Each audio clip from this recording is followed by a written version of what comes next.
Floating good on this king ship. Out there in the deep blue, didn't take an ahoy there for them or for me to deep you. Sailing swell on this queen ship. Yo, so it's your boy SKANDOUZ, the hip hop original, and we're here for season 4, episode number 9 of the head-to-head interview series.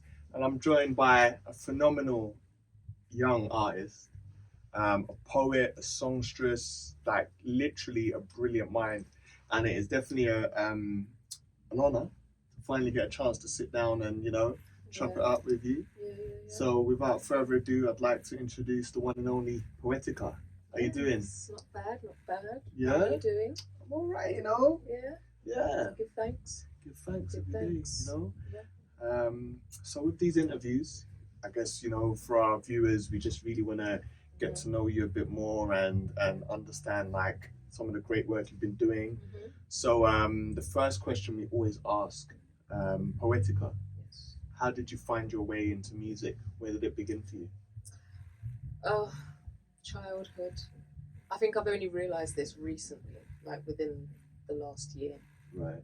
how much important music is and integral it is in my existence. I've realised. That's why I realised I want to go forward with it now. But I think it's just the songs that used to play on a Sunday morning, afternoon, Okay. when dinner's being cooked, and thinking back, I'm like, okay, I'm 4, I'm 3, I'm 4, I'm 5, but I am feeling the songs. It's like Billie Holiday, Yeah.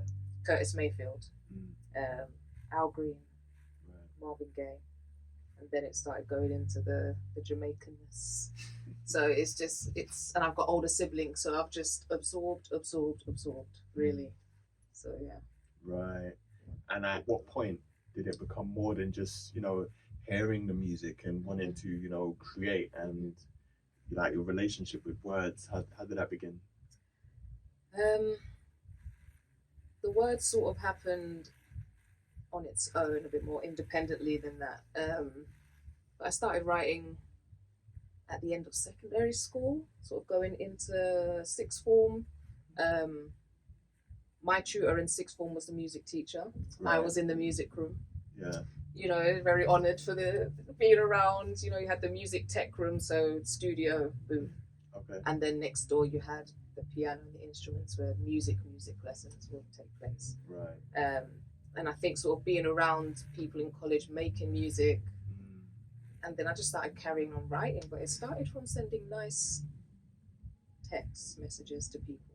Okay. On my little Sony Ericsson Right. Walkman thing, and Yeah. start saving it in your little notes, and I'm thinking that screen was about this small, so I don't know what was going on there. But I realised that I just was using my skill of writing to encourage people or advise people or be there for somebody as a friend, and then people were like, that's nice, did you write that? That's really nice. Yeah. So who would you cite as like your early influences as a writer? All of them. Honestly, I'm very different in the sense of I've been listening to very, very, very old music since I was like 13, Right. 14 on my own account. It's when YouTube came out, you see, Yeah. and the LimeWire, and then there was just no limit to what you could explore. So I'm looking at Nina Simone from young,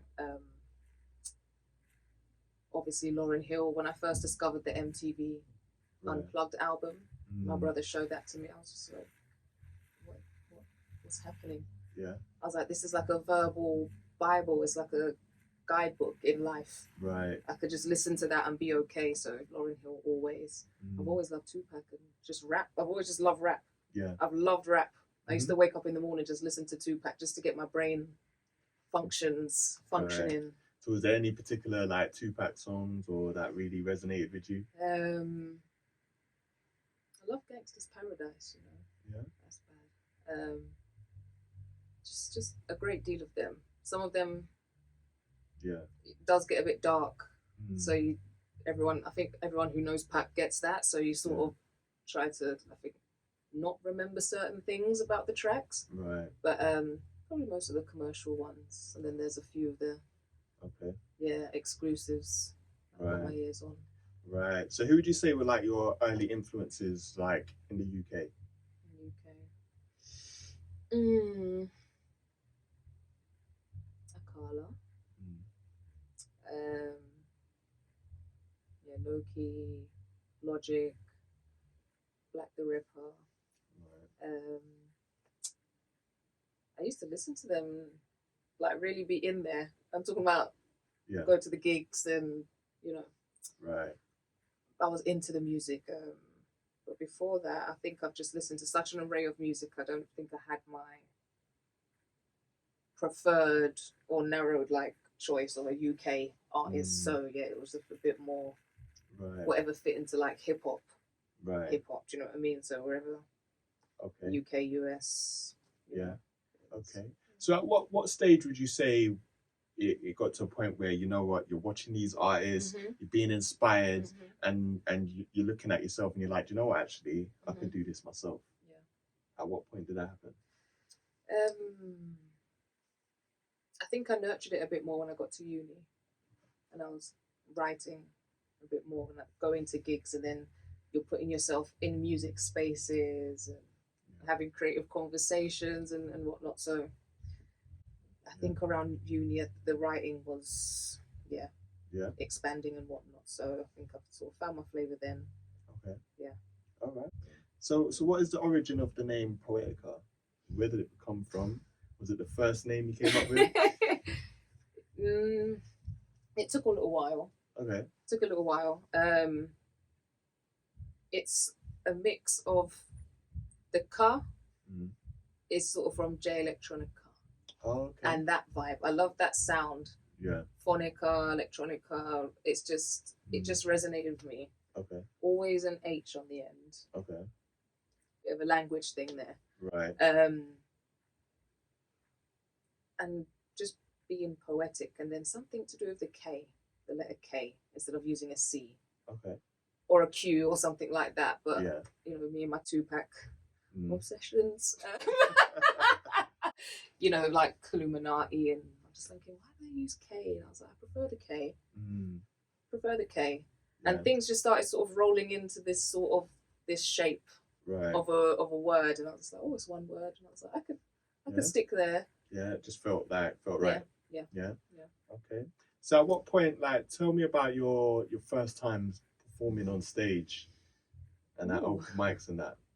Yeah, it was awful looking back. Where like the nerves felt like I was doing the Harlem Shake or something. Like I said, can they see me doing the Harlem Shake on the stage? Can they see that? I know they can hear me, but can they see this vibration? I feel like my body's just like the nerves. So it took about 7 or 8 performances for that to start disappearing. It was still very much there, but not as impactful as it was when you're first getting up in front of people. I done like a performance in uni, open mic, and then after uni, between the ages of like 21, 23, I was doing some of my friends' poetry open mic nights, bit of music, bit of spoken word. One of those nights was run by Nina Rose, who went to the same college. So she sort of kept me in the loop of this event that she was running. Right. And as time went on, I sort of started going to the more regular poetry nights in London that people know about now. One of them is Flow Vortex. Yeah. And run by Flow Assist, and that was like a bit of a new world. Like the energy and the skill set and the caliber. I guess, like, obviously meeting Flow Assist and artists of that caliber. You know, I mean, I noticed you got a song with Miss Yankee as well. Yes. So how did that come about? How did you first get into the recording? That started Miss Yankee and Fusion. The Fusion. They were running what Fusion's running now, the BMT, Black Men's Time. But at the time when it was fresh and in its inception still, it was aimed to be this joining of Black artists creating collaborative poetry on Black love. Right. And we had a show, performance in one of Leon Marshall's hidden sciences. He's got this long range of, it's called Hidden Science of Something. Right. So black hair, melanin. So it's kind of like this convention, but it was in Birmingham. Right. So we all went up there. Okay. And on the way back from this event, Yeah. me and Miss Yankee sat next to each other, and then out come this Daughters of the Waters, yeah. Right. It's a Pisces thing. Now it just came to be. Now this is years ago. So we're still working on it. Right. But it's we just created this call and response, this back and forth. Okay. This bouncing the energy off each other poem. Mm-hmm. Wild. Yeah. And it's sort of the whole waters theme. Yeah. Just kept going from there. Oh, and if you listen to those tracks, Credentials, mm. Slaughter in the Water, and we had White A on it as well. She's another water sign. It's just keeping with the theme of water and the spirit and lyricism and whatnot. Yeah. So a bit of a while ago. Yeah. Yeah, but it's good. Amazing track, but like you know, Yeah. brilliant song, man. And Thank you. when did you start incorporating like grime elements into your spoken word, which kind of set you apart from like the other poets on the scene? Well, Miss Yankee calls it, we were saying, sacred drill. So Oh, it's okay. drill. We Yeah. want dirty beats. Yeah. We want those that sound that's just gritty. Yeah. Has to be South London. But Yeah. then what you're saying on the track, the lyrics is, the levels are, the energy is a lot higher. So it Right. does then become sacred in terms of what you're saying. Okay. So it's another form of spoken word music, but it's like, okay, how are we going to put spoken word on a drill beat, Okay. on a grime beat, you know, Right. and come up with those sort of that sound that just came about sort of by itself. It just fit. Yeah. It fits with the energy or the gusto that's sort of in the tracks. Right. So Yeah. That's incredible. So I guess you've put out a series of singles over the last few years, and tell me about this song that you're gonna perform called 4 score walls. Yeah. Right. Okay. Yeah. A score is 20. We know 4 of them is 80. It's just the thing is sort of Lincoln-esque, you know, 4 scores and 7 years ago. I'm all very old language. If you haven't noticed that by now, that's what it is. But it's just sort of speaking to that this EP is going to be, you listen to the Hurricane as well, so a lot of war themes. War, love in war, internal war within the self, war within relationships, and just sort of, it's just sort of themed around that. So it is quite, there's a lot going on in it. You know, there's some big sounds in there. Yeah. Who produced the track? Prof Beats. Shout out Prof, man. That man is like my musical mirror. Right. Okay. If I'm in the studio, we're creating a beat. Yeah. To go with something I've already written. It's a Yeah. very magical process now. Right. My favorite part. He knows what I'm talking about. If I say, you know, if you want to I was sort of thinking, you know, a bit of Isley's, you know, a bit of Earth, Wind and Fire, and then sort of bring it up to like a, you know, a Wu-Tang. He knows what I'm talking about. I don't know how, but it's just, you have to know music history. You have to listen to old music to get that sort of, implement that music knowledge into what you're creating. So Prof is top notch. So how did that musical relationship begin? By going to the Kingship Studios. Right. Shout out Logic. I was there for, I can't remember if it was a project with Miss Yankee or just, no, I was there first with Peaches. Right. And doing a track on Peaches' album, Queen's Reign, which is featuring multiple artists, multiple disciplines. And I was going there for that, and then me and Miss Yankee started going there, and then we thought, okay, we already sort of know Logic, so we're just, and it's just sort of grown from there. And I had written this track called The Hurricane, and I was sitting on it for a little minute. Yeah. And Peaches had a birthday. Okay. And after the birthday, between 1 a.m. and 5 a.m. or something mad like that. Yeah. Me, Prof, but Femi Santiago, who played the keys. Mm-hmm. We were all in the studio. Peaches was there, Steady was there, and we just created the Hurricane. Oh, wow. And it was just this thing Yeah. that happened. And then I started using the studio myself. So it sort of started from a mutual friend or a link between a friend on their project, but then it just sort of became the hub. Okay. The hub, yeah. Wow. It's incredible. So you've released a full-length project as well, right? Yes. It's Right. called Matters of the Heart. Matters of the Heart. So Yeah. what is the inspiration behind that? And what made you just get to the point where, like, you know what, I'm ready to do this full-length? I wasn't really ready. I thought, put it out. Yeah? Put it out, because it was 2020. Yeah. We all know what was happening then. We shall not speak its name. It's like Voldemort. Mm. But it was just that time when everyone's at home. Yeah. And then all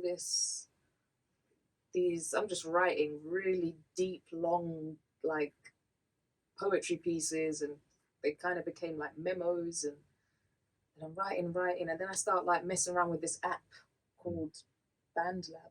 Oh, okay. Yeah. It's an Android thing. Mm. You won't find it on Apple. And I was thinking, okay, this works. Yeah. And I'm playing around with the loop, and then I'm adding this, and I'm adding that. Mm. I just kept going and going. Right. And I was like, okay, this goes with this. Mm. This goes with this thing I've written. And then I was sort of writing in conjunction with that. And it just happened. And then I thought, I've got to keep going and just make this project. And I thought, if I never, ever again put out something that's completely 100% written and amateurly produced by me, I'll always have that. Yeah. And the heart is really old English language, archaic language for stag. Okay. It's my spirit animal. Mm-hmm. So it's not matters of the heart, it's matters of the spirit animal, whatever journey that's going on. So sort of taking you through that. Okay. And that's why there's a stag on the front. Yeah. And not a lot of people will notice it, but those who notice will notice. Yeah. Yeah. So it's like a little Easter egg. Bit of a story. Yeah. Okay. Bit of a little. Yeah.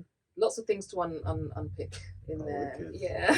That's wicked. Yeah. Okay. And what, did you put that out yourself, or was that through a label, or? Oh, I just everything independently. Had to learn that on the way as well. Yeah.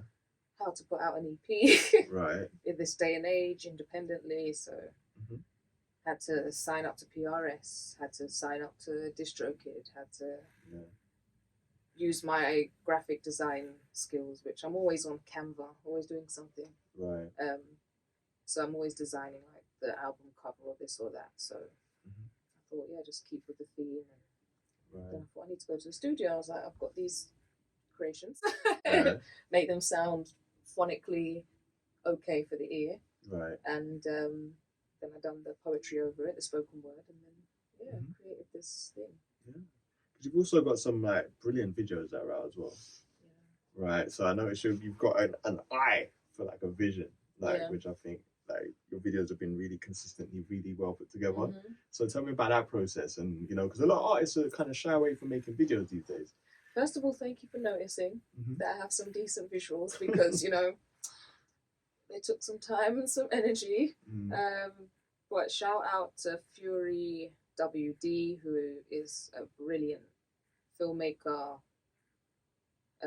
videographer, editor of Infinite Works. So him and a few of his team. We shot a Lemon Pepper freestyle.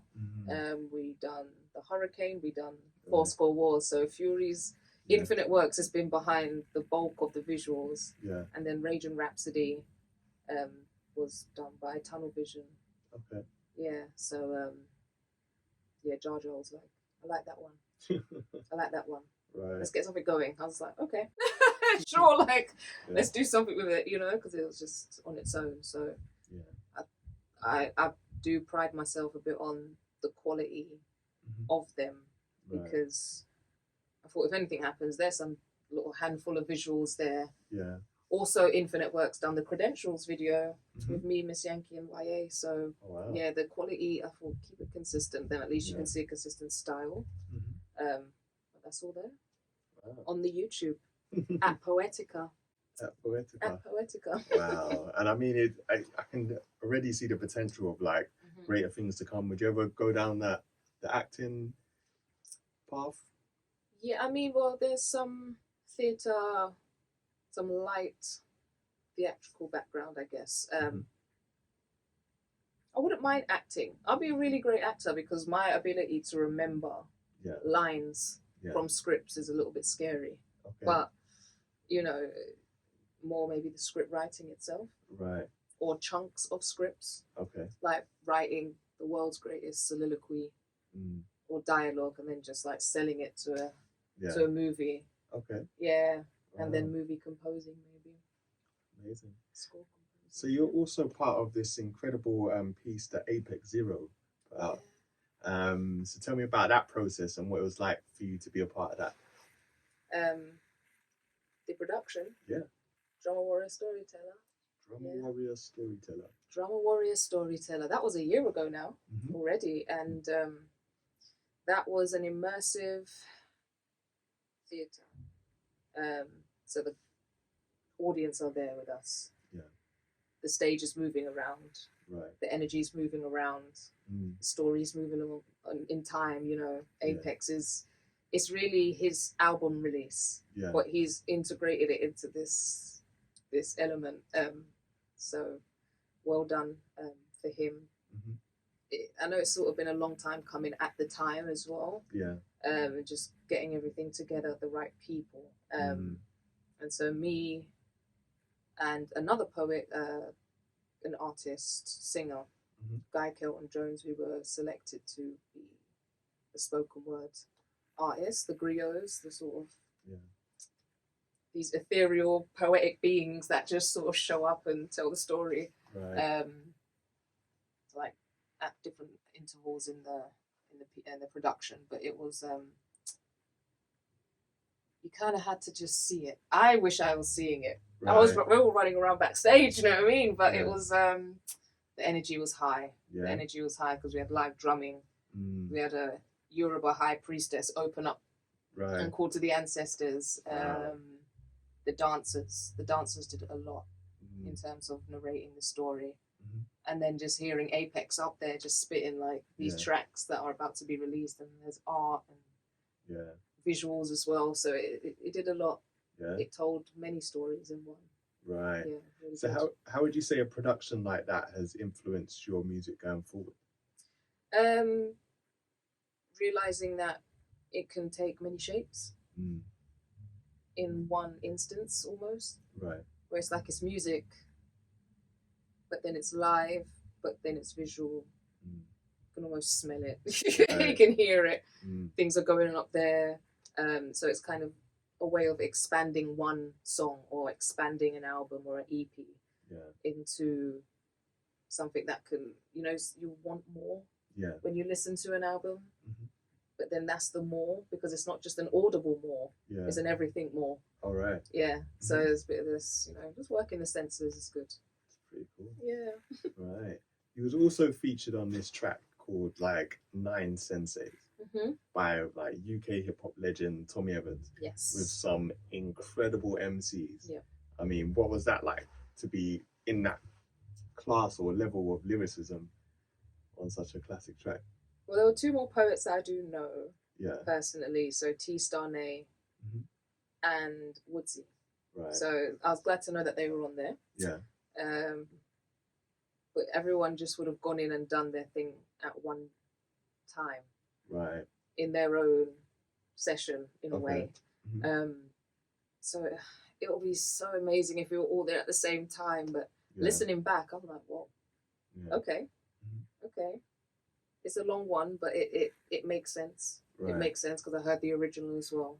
But it felt like the theme of the song, what it's about, it felt like home. Right. You know, very martial arty, Dragon Ball Z. But that's good too. That's incredible. Wow. So I want to get your thoughts on the current UK spoken word scene that you're a part of. Yeah. I mean, what's your thoughts on it? I mean, are there any particular poets that we should look out for, or you know?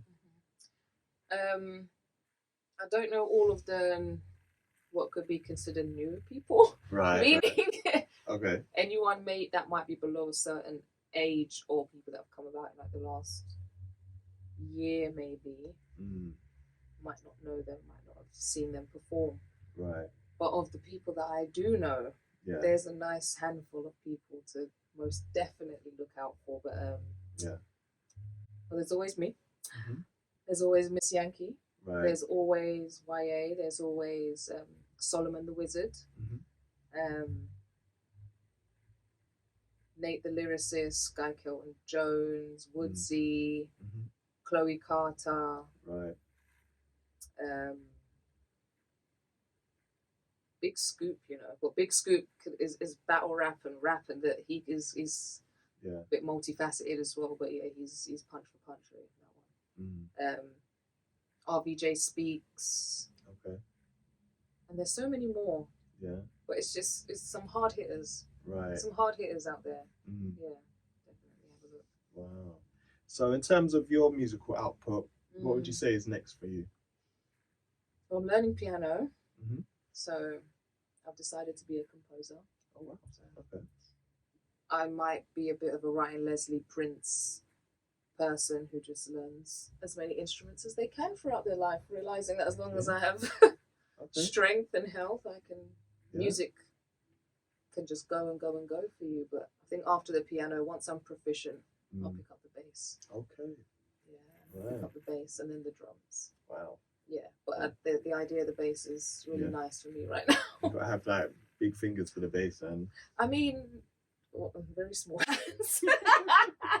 But I started out on an acoustic about 11, 12 years ago. Yeah. But yeah, I think the bass is a bit more isolated.